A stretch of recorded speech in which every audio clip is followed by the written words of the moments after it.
అందరికీ అక్షయ తృతీయ శుభాకాంక్షలు. ఇంటి గడపను శ్రీ మహాలక్ష్మిగా భావిస్తాము.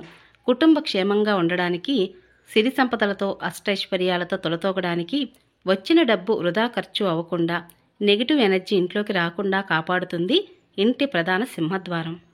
ప్రతిరోజు కూడా అందరికీ ఇంటి ప్రధాన గుమ్మని సింహద్వారం దగ్గర గడప పూజ చేయడం వీలు కాకపోవచ్చు. కానీ పండుగ సమయంలో లేదా ముఖ్యంగా మనకి అక్షయ తృతీయ రాబోతుంది. అందరికీ కూడా ఇంట్లో ఉన్న అష్ట కష్టాలను దూరం చేయడానికి ప్రతి సంవత్సరం అక్షయ తృతీయ వైశాఖ శుద్ధ తదియ నాడు వస్తోంది.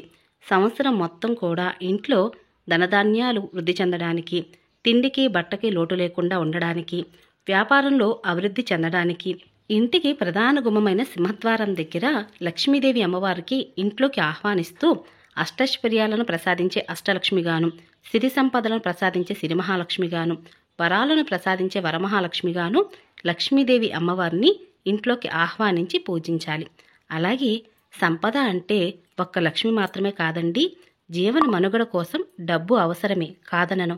కానీ లక్ష్మి అంటే ఒక్క సంపద మాత్రమే కాదు, ఆరోగ్యం, ఆయుష్, సంతోషం, మనశ్శాంతి, కుటుంబం అంతా కూడా కలిసి ఉండడం, ఇల్లు కలకల్లాడుతూ ఉండడం కూడా లక్ష్మి వంటిది. అటువంటి లక్ష్మి అందరికీ కలగాలని కోరుకుంటూ అందరికీ అక్షయ తృతీయ శుభాకాంక్షలు.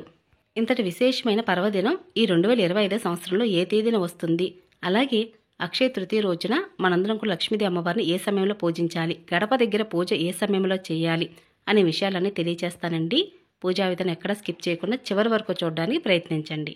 2025 సంవత్సరంలో స్వస్తి శ్రీ చాంద్రమాన శ్రీ విశ్వావసునామ సంవత్సరం, ఉత్తరాయణం, వసంత ఋతువు, వైశాఖ మాసం, శుక్లపక్షం, తదే తిథి ఏప్రిల్ 29వ తారీఖు 2025 సంవత్సరంలో మంగళవారం రాత్రి 8:33 నుంచి ప్రారంభమై ఏప్రిల్ 30వ తారీఖు బుధవారం వేళ సాయంత్రం 6:20 వరకు ఉందండి. మరి అక్షయ తృతీయ పూజ ఏ రోజున జరుపుకోవాలి అంటే, సూర్యోదయానికి తదే తిథి ఏ రోజైతే ఉంటుందో ఆ రోజున అక్షయ తృతీయగా జరుపుకోవాలి. అందుకుగాను ఏప్రిల్ 30వ తారీఖు బుధవారం వేళ సూర్యోదయానికి, బుధవారం నాడు తదే తిథి సూర్యోదయానికి ఉంది కాబట్టి ఏప్రిల్ 30వ తారీఖు బుధవారం వేళ అక్షయ తృతీయ పండుగను అందరూ జరుపుకోవాలి. ఏ ఇంట్లో అయితే శుచి శుభ్రత ఉంటుందో, అక్కడ సుగంధభరితమైన సువాసన వచ్చి ఉంటుందో, అలాగే ఇంటి ప్రధాన గుమ్మని సింహద్వారం దగ్గర గడప దగ్గర ఈ విధంగా చక్కగా జాజితో అలికి వరిపిణితో ముగ్గులు పెట్టి దీపాన్ని వెలిగించి అమ్మవారి పాదాలను వేసి ఉంచుతారు. ఆ ఇంట్లోకి లక్ష్మీదేవి అమ్మవారు ఆహ్వానింపబడతారు. అక్షయ తృతీయ పూజను బుధవారం వేళ ఉదయం వేళ చేయండి. అంటే బ్రహ్మముహూర్తాల పూజ చేస్తే మంచిది. అందుకుగాను ముందు రోజే మంగళవారం నాడే చక్కగా గడపను కడిగి ఈ విధంగా ముగ్గులతో అలంకరణ చేసి దీపం మాత్రం బుధవారం ఉదయం వేళ సింహద్వారం దగ్గర వెలిగించండి. అలాగే అమ్మవారి పాదాలను కూడా తెల్లవారుజామున మీరు పూజ చేసే సమయానికి ఈ విధంగా గుమ్మం దగ్గర అమ్మవారి పాదాలను వేసి ఉంచండి. దీపాన్ని వెలిగించి పువ్వులతో అలంకరణ చేయండి. ఏ ఇంటి గడప అయితే ఇలా కలకల్లాడుతూ ఉంటుందో అమ్మవారి పాదాలను వేసి ఉంచుతారో ఆ ఇంట్లోకి అమ్మవారు ఆకర్షింపబడి ఆహ్వానింపబడి స్థిరనివాసం ఏర్పరచుకుని ఉంటారు. ఏ ఇంట్లో అయితే లక్ష్మీదేవి అమ్మవారు స్థిరనివాసం ఏర్పరచుకుని ఉంటారో ఆ ఇంట్లో అలక్ష్మి ఉండదు. అలక్ష్మి అంటే దరిద్ర దేవత. దరిద్ర దేవత ఉండని ప్రదేశంలో లక్ష్మీదేవి అమ్మవారు నివసించి ఉంటారు. లక్ష్మీదేవి అమ్మవారు మన ఇంట్లో అడుగుపెట్టి స్థిరనివాసం ఏర్పరచుకుని ఉండాలి అంటే తప్పనిసరిగా గడప దగ్గర ఈ విధంగా పూజ అయితే చేయాలి. అలాగే అక్షయ తృతీయ నాడు కొన్ని చేయవలసిన పనులు, చేయకుండా పనులు కూడా ఉన్నాయండి. అవి ఏమిటో తెలియజేస్తాను. అక్షయ తృతీయ నాడు ఉదయాన్నే నిద్రలేచి తలంట స్నానం చేసి ఇల్లు వాకిలు శుభ్రం చేసుకుని పూజా మందిరంలో అమ్మవారిని భక్తి శ్రద్ధలతో పూజించాలి. అలాగే గడప దగ్గర అమ్మవారు ఇంట్లోకి ఆహ్వానిస్తున్నట్లుగా అమ్మవారి పాదాలను ఉంచి దీపం వెలిగించి ఉంచాలి. బ్రహ్మముహూర్తంలో పూజ చేస్తే మంచిది. బ్రహ్మముహూర్తం అంటే మీ అందరూ తెలుసు కదండి, ఉదయం 4:30 సమయం నుంచి 6:30 సమయం అనమాట. కాబట్టి ఉదయం వేళే అమ్మవారిని పూజించండి. అయితే ఇలానే అలంకరణ చేసి పూజలు చేయాలని ఏమీ లేదండి. మీ శక్తి కొలది లేదా సింహద్వారానికి ఒక చిన్న బొట్టు పెట్టైనా సరే అమ్మవారికి దీపం వెలిగించి ఇంట్లోకి ఆహ్వానించండి. మరి చేయకూడని పనులు ఏమిటి అని అంటే, ఈరోజు చేయకుండా పనులు, విడిచిన వస్త్రాలు ఎక్కడ పడితే అక్కడ పడవేయకూడదు, గోళ్లను కత్తిరించకూడదు, అలాగే ఈ రోజున అప్పు చేయకూడదు, అలాగే అప్పు తీసుకోకూడదు, ఎవరు డబ్బులు అడిగినా ఇవ్వకూడదు, అలాగే ఇంటిని కూడా ప్రశాంతంగా ఉంచాలి. ఈ విధంగా ఉన్నటువంటి ఇంట్లోకి లక్ష్మీదేవి అమ్మవారు ఆహ్వానింపబడతారండి. అలాగే ప్రధాన గుమ్మమైన సింహద్వారం దగ్గర కూడా ముందుగా నీటితో కడిగి ఒకసారి పొడిబట్టతో తుడిచి నిండుగా పసుపుతో అలికి ఆ తర్వాత వరిపిండితో ముగ్గులు అలాగే కుంకుమ బొట్లతో అలంకరణ చేయాలి. ఈ విధంగా అలంకరణ చేసుకున్న తర్వాత అమ్మవారి పాదాలను వేసి ఒక రాగి చెంబు తీసుకొని రాగి చెంబుకు కూడా ఎక్కడా కూడా మరకలు మచ్చలు లేకుండా గంధంతో ఈ విధంగా అలంకరణ చేయండి. అలాగే స్వస్తిక్ కానీ లేదా ఓమని లేదా కుంకుమ బొట్టైనా పెట్టి ఈ విధంగా రాగి చెంబుని అలంకరణ చేసుకోండి. రాగి చెంబుని ఎందుకు ఉపయోగించాలి అంటే రాగి రాబడి కోరుతుందండి. కాబట్టి ఇంట్లోకి ఇప్పుడు కూడా లాభమే వస్తుంది. అందుకు గాను ఇందులో నిండుగా నీళ్లు పోయండి. ఈ నీళ్లు కూడా శుద్ధమైన జలాన్ని పోయండి. అందులో కొద్దిగా పసుపు, కుంకుమ, అలాగే అక్షింతలు, జవ్వాది పౌడరు, పచ్చకర్పూరము, ముద్దకర్పూరము, వట్టివేర్లు ఇలా ఎటువంటి సుగంధభరితమైన సువాసన వచ్చేటటువంటి మంగళకరమైన వస్తువులు ఉంటే అందులో వేయండి. లేదా జవ్వాది అత్తరు ఉన్నా సరే వేసి కొంచెం ఎసెన్షియల్ ఆయిల్ వేసేసి అందులో కొంచెం ఇలా వట్టివేర్లు పెట్టేసేయండి. మంచి సువాసన వస్తూ ఉంటుందండి. ఇలా వచ్చిన తర్వాత ఇందులో పువ్వు ఉంటే పువ్వు కానీ లేదా మామిడాకులు కానీ ఇలా అలంకరణ చేసుకోండి. ఇలా మీరు ప్రధాన గుమ్మడి సింహద్వారం దగ్గర ఇంట్లోంచి బయటికి వచ్చేటప్పుడు ఎడమ చేతి వైపు చూస్తున్నట్లుగా, అలాగే ఇంట్లోంచి లోపలికి వెళ్ళేటప్పుడు మీరు కుడివైపు చూస్తున్నట్లుగా ఈ రాగి చెంబుని పెట్టుకోవాలి. ఫ్లాట్స్లో ఉంటున్నామండి, మాది అద్దె ఇల్లు అండి, మాకు కుదరదండి అని చెప్పకుండా ఇంట్లో భాగంలో అయినా సరే ఈశాన్యంలో అయినా సరే ఈ విధంగా పెట్టుకోండి. ఎప్పుడు కూడా అలా డైరెక్ట్గా పెట్టేయకుండా ఆసనంగా ఒక ప్లేట్ను ఉంచాలండి. ప్లేటుకు కూడా చక్కగా వరిపిండితో ముగ్గులు వేయటం, పసుపు కుంకుమతో అలంకరణ చేయడం లాంటివి చేస్తూ ఉండాలి. ఇలా ఒక్క నెల రోజులు చేసి చూడండి. చక్కగా మీ ఇంట్లో వచ్చేటటువంటి మార్పుని మీరు గమనించి ఉన్నట్లయితే మీరు ఆశ్చర్యపోతూ ఉంటారన్నమాట. ఏ ఇల్లు అయితే ఇలా కలకలాడుతూ ఉంటుందో ఆ ఇంటి యజమాని కూడా అంతే సంతోషపడుతూ ఉంటారండి. అలాగే భార్యాభర్తల మధ్యన గొడవలు కూడా తగ్గుతూ ఉంటాయి. భర్త కూడా మీ మాట వింటారు, పిల్లలు కూడా మీ మాట వింటారు.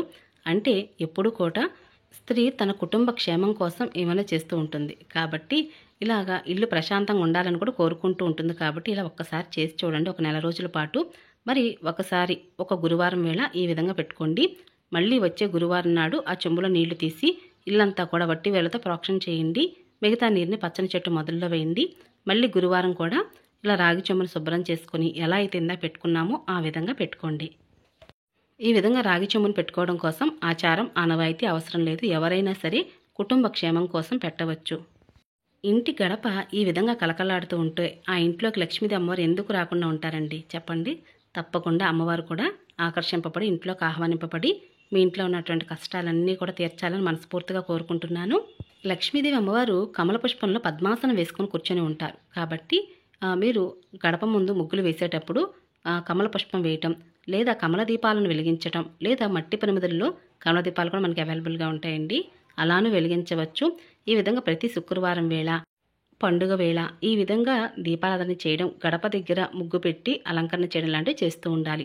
ఇలా చేయటం వల్ల ఇంట్లోకి నెగిటివ్ ఎనర్జీ అనేది చొరబడదండి. నెగిటివ్ ఎనర్జీ ఎక్కడైతే ఉండదో ఆ ఇంట్లో పాజిటివ్ ఎనర్జీ మాత్రమే ఉంటుంది.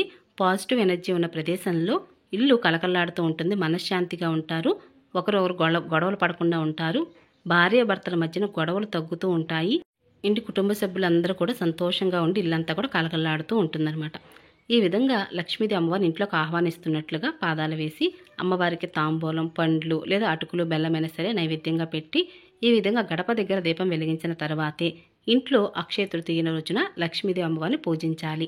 ఇలా చేయటం వలన అమ్మవారి ఇంట్లోకి ఆకర్షింపబడి ఆహ్వానింపబడి ఇంట్లో స్థిర నివాసం ఏర్పరచుకొని ఉంటారు. అలాగే అక్షయ తృతీయ నాడు చాలామంది కూడా బంగారం కొంటూ ఉంటారండి. బంగారం కూడా ఈ రోజున వారము, వర్జము, యమగండము, దుర్ముహూర్తము ఇవేమీ చూడకుండా కూడా ఈ అక్షయ తృతీయ నాడు మీరు బంగారం కొనాలనుకుంటే ఏ సమయంలోనూ కొనవచ్చు. బంగారం కొనలేని వారు కొన్ని మంగళకరమైన వస్తువులను ఇంటికి తీసుకురావచ్చు. బంగారానికి బదులుగా ఇంటికి మంగళకరమైన వస్తువులు ఏమేమి తీసుకురావచ్చు ఈ అక్షయ తృతీయ నాడు అనే విషయాన్ని నేను ముందుగానే ఒక వీడియో పోస్ట్ చేస్తున్నానండి. మీలో ఎవరైనా మిస్ అయినట్లయితే ఆ వీడియో కూడా చూడండి. మనం ఎన్ని పూజా వ్రతాలు చేస్తున్నప్పటికీ కూడా మనసు నిర్మలంగా ఉంచుకొని భక్తి శ్రద్ధలతో పూజించాలండి. భగవంతుడి ముందు నిర్మలమైన భక్తితో ధర్మబద్ధమైన కోరిక కోరి సంకల్పం చెప్పుకొని పూజ చేసే ప్రతి భక్తుని యొక్క కోరికలు భగవంతుడు తప్పకుండా తీరుస్తాడు. మా ఇంటి గడపకు నేను చేసినటువంటి అలంకరణ మీకు నచ్చిందా? నచ్చినట్లయితే ఒక లైక్ ద్వారా అలాగే ఒక కమెంట్ ద్వారా నాకు తెలియచేయండి. అలాగే ఇంటి ప్రధాన గుమ్మ సింహద్వారానికి అలాగే బూడిద గుమ్మడికి ఇంటికి కట్టినట్లయితే ఇల్లంతా కూడా చక్కగా ఒకసారి ధూపం వేయండి. మంచి సువాసన వస్తూ ఉంటుంది.